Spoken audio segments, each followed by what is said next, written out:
So up to Zayin, at the end of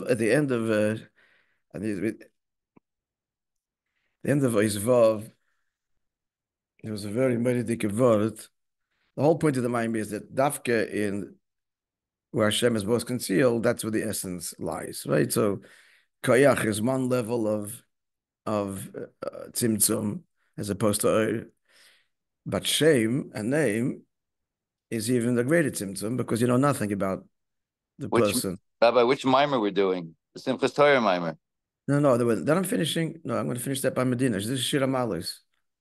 Ah, I don't even have that one. Okay, I'll listen. I'll send it to you. It's on the WhatsApp. I thought we were doing this. We said we were going to do the Simchas Torah mimer. No, that I want to do. That I want to do with everybody at the Medina. That's not on recorded. That's independent. We're going to finish that in Mitzvah the next 2 days. The Shmini Atzeres is Pastor morning. But now we're going back to the mimer we're doing. Shir Hamaalos. Do you have it? It's on the Chassidus Zoom. I'll post it again. You can just go back a bit. You'll see it. Huh?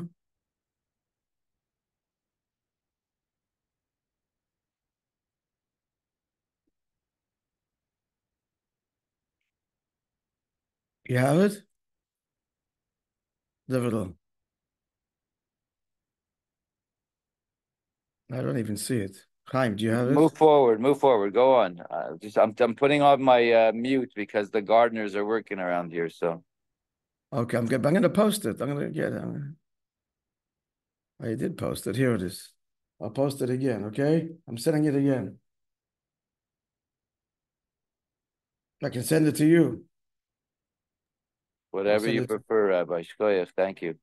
I'll send it to you. Okay. So we're the Zion. You got it? Yeah. Okay. Moishe, you got Moishe for the second time. Good. So he said a medical thing at the end of his Vav. Again, the point is that all these terms, koyach,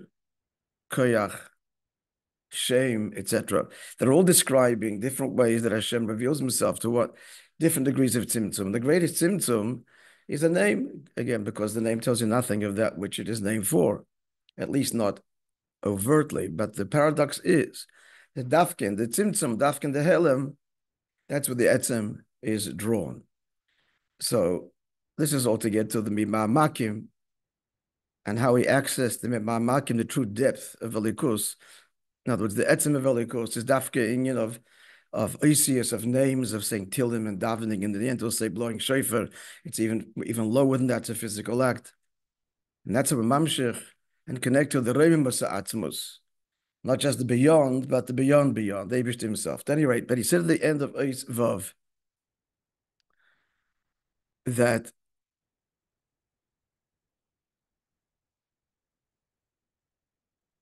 see, a human being integral to his identity is a name.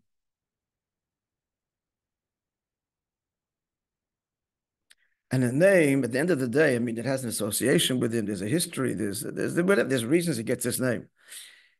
The point is that the Eibishter, there's no descriptions at all. In Atzmos, there's nothing identifiable, no description, no properties, no qualities, pure pshitos. There's not even the Metzias of Spheres there. Not even a way of Helim She'en B'Metzias there, but non-assertive. Not so. So the holding in of a name is fundamentally, it's a huge chiddush that the Eibishter has decided to reveal himself in the most finite way. He's not hardwired to do that. So the point is that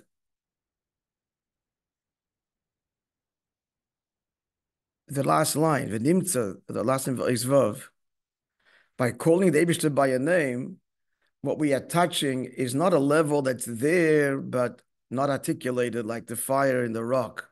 It's there, but you just cannot see it or identify it. This is even deeper. It's just the pure potential of the Eibishter, pure desire to express himself with names and midas and spheres. All the names are spheres. That's what they are. The names are spheres. Elikim, Kel, Yud-Kei Vav-Kei, the highest name. So these names are not integral to the Eibishter. They're not integral. So why are they there? Because so he decided. So here's the thing, the less integral they are, and nothing is integral to God, so then where does it come from? Well, because that's what Atzmos states the Eibishter decided. So these things express the deepest part of him. Dafka because without his decision that there be such a revelation, there would never be. Now, when it comes to this is a whole long discussion, but the union of on some level is a given. You know, the infinite one manifests infinite presence. It's kind of a given. The truth is, it also isn't. Everything is because of the choice of Atzmos. But where do you see it the most, where it's obvious that this is, what is this? An Eibishter that's beyond all description has descriptions and names. Where does that come from? Not because they themselves justify expressing him, but because he chose to express himself that way. So they express his deepest self. Whereas the loftier levels of Koyach and certainly are on some level expected or a given. When there's Moed, there's already Oed. True, Moed is not a given. True, it's also B'chiras Atzmos, but it's so lofty and divine and reveals the infinite that it assumes a certain given property. That's how God designed it. These revelations, even Kaylee to a certain extent. Well, it's all in the end of the day Kalim. Oh, Kaylee means a description. But he went into a description of Kaylee, Koyach, and Shen. So, I mean... So I'm saying all of it. I'm just trying to say that all of it is good, is only because David so chose. He utterly transcends any property, description, value, etc. But the higher values, the higher revelations, once revealed, well, that's the infinite Ein Sof. That's sure. That's who God is, and that's how he reveals himself. In fact, the Mukabolim, that's how they described him, the Ein Sof. So this comes along and says that's a decision. He's totally beyond that too. So that's a nuanced chiddush. But where is it obvious? It's in Shemus. In a name is a real description, etc. Where did this come from? It's only because he chose it. So the point is, when it's most unexpected, as it were, because it has no place and it's still here, that's the true indication, because that's how God wants to reveal himself. I'll give you an example. I don't want to get lost in this now, because we'll finish the Maamar, but to try and give an example on a human plane that illustrates this paradox.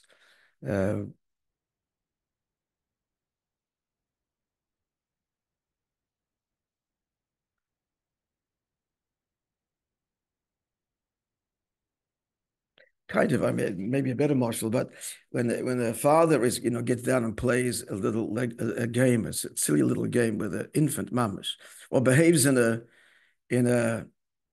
starts cooing to the baby and imitating the baby. Now, on a superficial level, he's a great rabbi, chassid, professor, whatever he is. These little cooing sounds that he makes do not express him at all.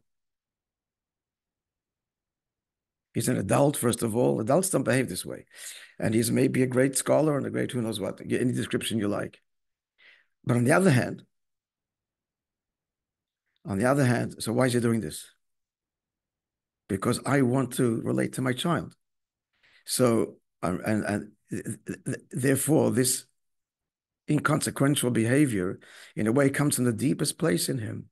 I don't have to behave this way, but I want to, because that's how we connect to my kid. So this I want, this bchira, this deep desire, this bchira, that's really expressive of him, in essence, much more than him just behaving as ordinary, scholarly, academic, adult, whatever kind of person he is. It's dafkin that which is, he would never do that only because he wants to. So that's deeper. That's what's coming from where? Not hardwired, no, because I choose to, from the depth of me, because my kid is a part of me, so I want to relate to him. Okay, we'll stop there. Hope I give some explanation. We'll go further. Yes, something? The paradox the paradox that in the most inconsequential, unbecoming, quote unquote, where does this come to your behavior, that really is, you're invested there more because it's not natural to me to do this. Really true. But this is how I want to write to my child, so I do it. Even though externally, you see the person behaving that way, you have no idea. It's a big intellectual, a big chassid, a big nothing. Like a name tells you nothing about the person. And yet, that he's getting down and expressing himself that way, in essence, he's really, that's the depth of me, beyond my attributes, beyond my personality, but beyond my talents, beyond my knowledge.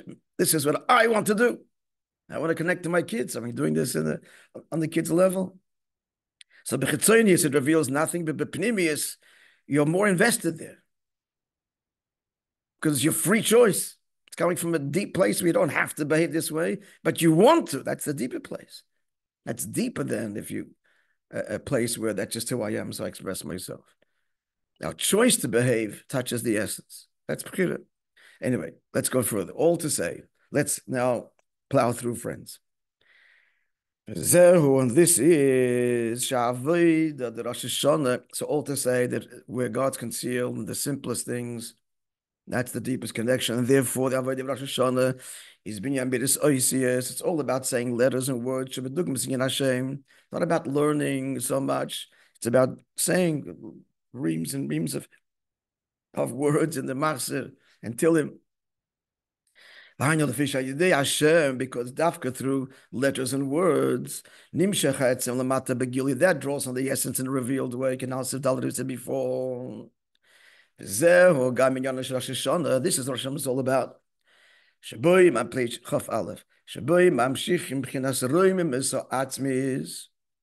Rosh Hashanah, we draw down the essential, again, not relative malchus, but essential malchus. Or doesn't have the word malchus here, but there is Reimim Estam means higher than you. Reimim Atmis means higher than anything, just not just relative to something else. Be'etzem, again, it's a reference to etzem. So how do we do so? By the simple words and letters. These begilui ad lamata mata. So that's all avoid is to draw the Reimus Atmas all the way down here, and the way to do that is through the letters and words. And therefore, as the Mishnah says, it's a Mishnah, that the mitzvah of the day is defined by the shofar. This is even lower than words, it's an action. What's below letters, which are speech. And elsewhere in Chassidus it says it's what? Not stam an action, but a horn of a behemoth. Now, behemoth is a living creature, but once you take the horn, it's inanimate. So it's even lower. So it's mamish, the simplest instrument, the most physical, lowly object. Because that's the point. Lahaira is all to convey alam shachas atzos begilui, drawing down on God's essence, where ad lamata mata, all the way down. And it's dafka by using this world where God is completely concealed and says nothing about him externally. His essence is invested here, and therefore by saying the letters, saying words, and Ma'aseh b'poel, we reveal Atzmos that is invested here. We reveal it. The point is revealing the Eibishter. Like we say in davening, in the Amidah of Rosh Hashanah Kippur, v'haifa, and we plead that Hashem should manifest himself ba'darga in uscha, in the glory of the excellence of your strength here in this world. It's all about Gilui, revealing the essence of the matter. When you're not Gilui, that's revelation. Like we said before, now we're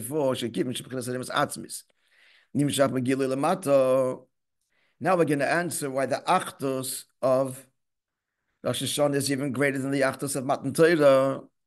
Because since the essence is drawn down, that pearls the Achtos of Yidden as one. And that of course continues tangibly in the Achtos of the Dalet Minim, and then even deeper than that, the Achtos of being in the Sukkah, which surrounds us all equally. It's all a continuation of this essential connection that is forged or revealed on Rosh Hashanah. The Chiddush is v'hainush afa pishi yeshtem esem madreges, even though on the one hand the pasuk reckons 10 levels. from your heads to the water carriers. Because the Chiddush is true unity, unlike Matan Torah, where people were in different divisions. Physically, closer to the mountain, further. The question was, Givald Rosh Hashanah is our avodah. So that would be limited, you would think, and the Matan Torah is revelation from above. That would pale the true Achdus. No, because Dafka to our avodah in the concealment of Elam Hazeh, in the letters and the words, and Dafka here, that's when we draw on the essence. So the unity is much deeper, and the unity does not negate the levels, it pervades the levels. By Matan Torah, on the one hand, there was the divisions, the other hand, everybody was blown away. It overwhelmed them. This doesn't, the unity of Rosh Hashanah does not overwhelm, it's the essential unity that therefore binds everybody.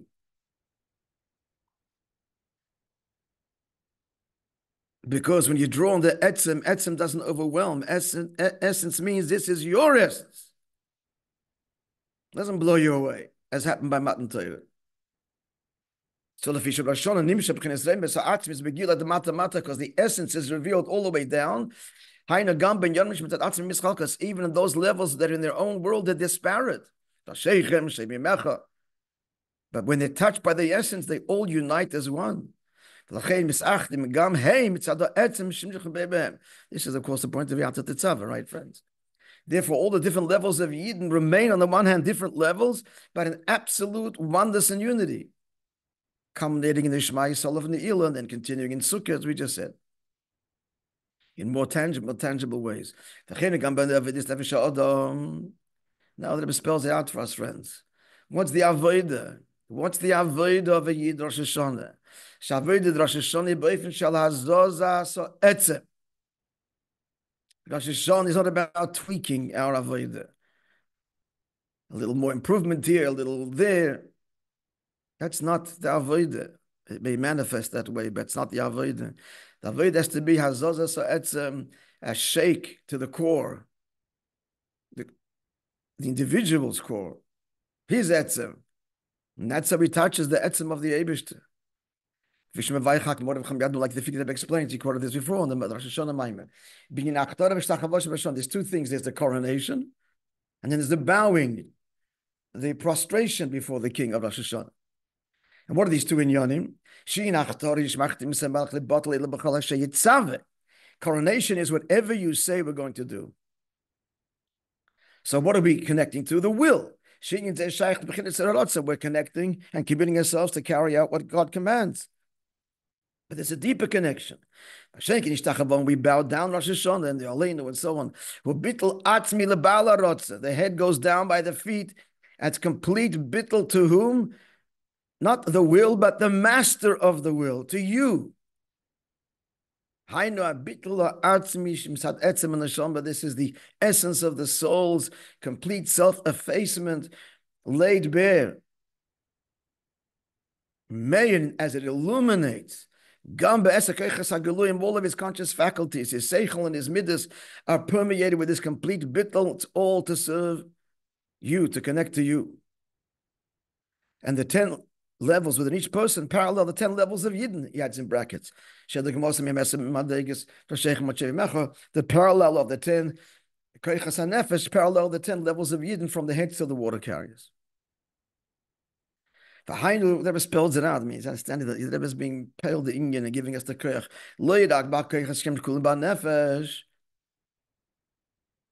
So, what we're drawing on our essence, not only is it irradiating, illuminating, and binding the soul faculties as they are close to the source, and on this deep level, suffused with this new bittul. It's not simply there to, like at a subconscious level. As I interact every day, and my seichel, my midas, and there's different parts to me, and the divisiveness of life, and the different engagements of life, all of them, right down to the greatest degree of division. Different worlds, action and thoughts, and this emotion and that emotion, and seichel, all the different things we engage with, all of those different engagements, shagam heim chadurim, all the way down in the most external way. They're all permeated. Durchgenommen in Yiddish.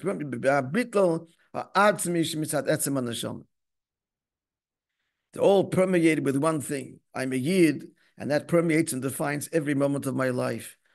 And that moment is going to be, it's going to be, every moment is going to be loyal and expressive of this is what a Yid does, because a Yid is a part of Hashem. Therefore, all of his faculties, he's not torn apart by all different obligations that he has. And here he has to make panos, and here he's a father, and here he's a husband, and here he's a provider, and here he's a Talmud listening to a Shir. He has all kinds of, he wears different hats. No, it's all one hat. Chosid, finished. And every moment that he is, he expresses that. A million different shlichus in terms of the details of what we need to do, but it's one kavanah. Reveal atzmos lamata, finished.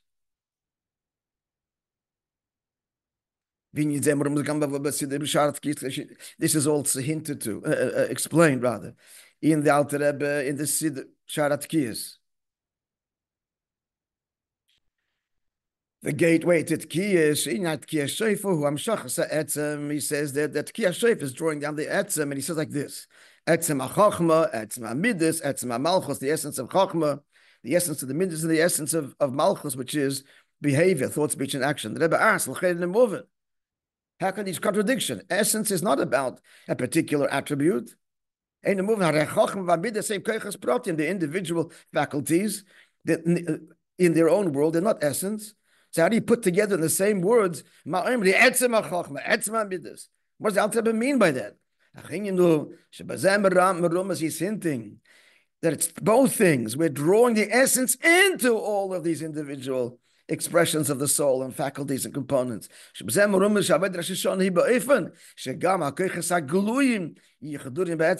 the conscious faculties are all permeated with the essence. And again, in simple language, it means that every moment, Rosh Hashanah, he gives himself a shake to the core so that every moment of his life thereafter, this is what the avoid is. This is the aspiration, should be permeated with the one simple truth.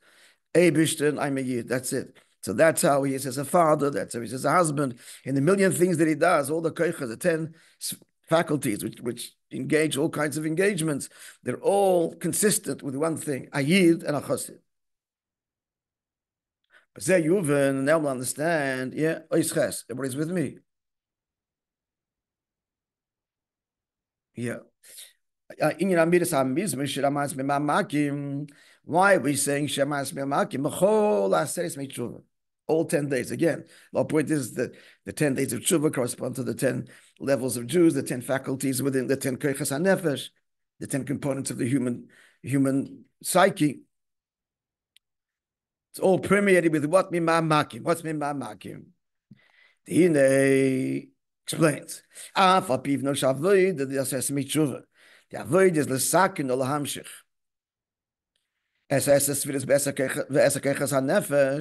On the one hand, the mandate is address your seichel, address your midas individually, and fix them and draw them. Draw down the parallel esesvidus of the Eibishter that matches with your 10 koichas hanefesh. So you could think, what's he saying? He's saying, well, that's all about, per se, examining intellect and fixing each one on its own right. Seichel is one world, Midas is another world, Av is one world, Yigvur is another world. And you examine each part of your life and how you're engaging and seeing to fix it, that it should parallel and be reflective of the Eibishter's Midas. He said, that's not really what it is. It's not starting from the bottom up. Again, an analysis of how, what am I using my mind for, what is the heart for, and each one is addressed in its own right. No, it's one address, the etzem. And if the etzem is touched, the rest is going to follow. The rest will all follow. If you get down to the core, like, who am I? A Yid, finished. A Yid has to this way, and a Yid is going to express himself. All the details of how it's going to manifest and the 10 properties of the soul and everything in life will then flow from that naturally. That's the point you're saying. You see the difference? Not examining each detail in its own right. Okay, finish with my seichel, I'm not going to deal with my emotions. The next day, first day, we're dealing with one thing, the etzem. And the etzem, as it therefore will flow through and express itself in every detail and component of life. Talk, we're dealing with the 10 keiches nefesh, but not each one independently, but we're dealing with the etzem, and therefore each one of the faculties will be the way it should be. And that's the meaning of mama'makim. The Beta, the Zohar says it's the depth of the well. The kol, the depth of everything. The depth of all depths, saying the same thing in different language. Behind mama'makim, that's the plural, not from the depth, but the depths, because the depth of the depth. There's depth, and then v'oimek, le'oimek. What's the depth behind the depth? That's the etzem. He explains. What does it mean? There's something is deep, but then there's oimek, le'oimek, the depth of the depth. What's the question? This only simple question. If there's yet a greater depth to the first depth, so why are we calling the first depth to depth? It's not truly depth because there's something deeper than it. So why are we calling it this depth and the depth of the depth? If there's deeper than the original depth, then that is not deep. That's not the depth. And you know, he says, the first depth is taka. It's deep because it's higher than, it doesn't go to pratim here, but it's transcendent, and it's like the Seviv Kalalmin level. That's taka oimek. It's hidden from Ishtalshalis. It's beyond it. But the oimek la'oimek is not just another level. That's the etzem. It's beyond all definition. It's not about infinite, no description at all, length and breadth. So why are we calling it depth to depth? We have no other name to call it. We call it what the depth behind the depth, but really we mean the essence. That's all.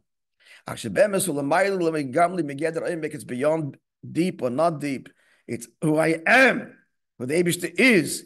That's the essence, the which is the whole avodah of Rosh Hashanah, which we're connecting and drawing down. And we draw down the essence. First of all, we suffuse ishtalshalis, and then and then the person himself. Each day, the 10 days of Kshuva, the etzem is drawn and revealed into every individual component of one's makeup. That every detail of my life become permeated with not just the depth, but the essence. Mama'makim. Like we said before, like we said before, the unity of Yidden that's affected Rosh Hashanah is, on the one hand, there's 10 levels, but they're all kulchem, all one. He's shining in each one of them is I'm a Yid, and that's the common essence of all of them. It's just manifested differently at each individual level. But what's being manifested? The same simple, deep, essential truth. This is the difference between the avodah mama'makim and the avodah with all my heart I seek you. Why? The avodah of all my heart, the starting point is not the essence. It's my heart. The starting point is the conscious levels. And each one I'm directing, I'm improving and fixing. So that's Rak Shleimus HaKoiches. That's just fixing. It's not a complete overhaul at the core level. It's a nice paint job, and it's a good job. That's what, with all my heart I seek you. And it has its place in Avodah during the year.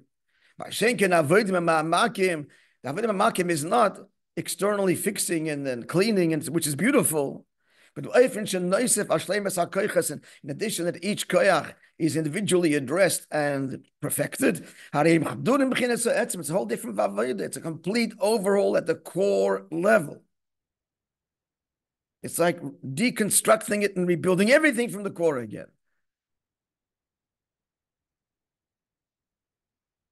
That's what mama'makim means. as opposed to with all my heart. Can I ask it? Yeah. You're describing what I'm hearing. Maybe is a description of what the kind of the impact or the result of the avodah is. But what well, is again? I missed that. What the impact or the result or but the avodah itself is what it's boinanus in this inyan and just contemplating it and.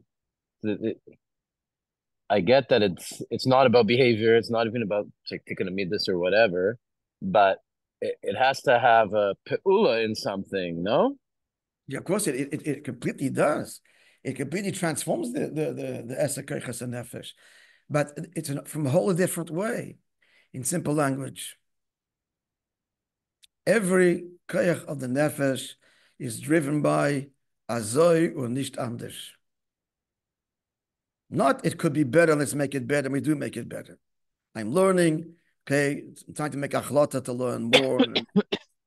It's not a question of taking each aspect of my life and adding a dimension of improvement to it.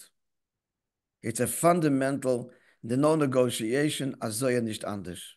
That's what etzem means. But practically. And therefore it'll manifest itself in all big changes if necessary. And even radical one.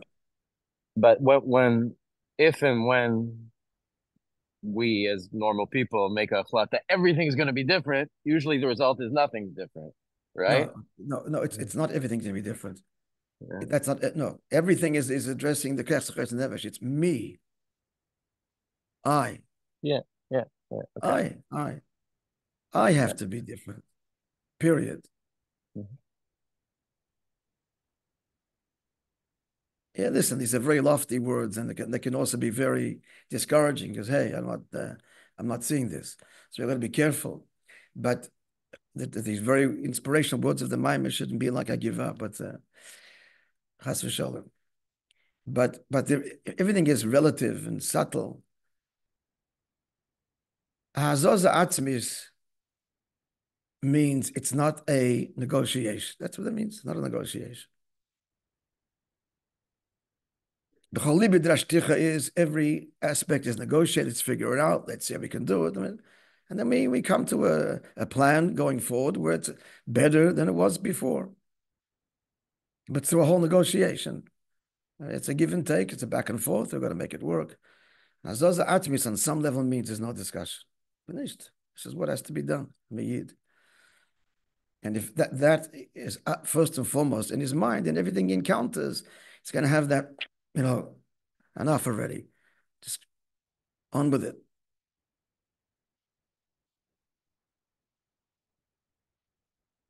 All right, we'll stop here. Each one has to internalize it a bit. Okay, Be'ez Hashem, tomorrow we'll finish this Maamar, obviously.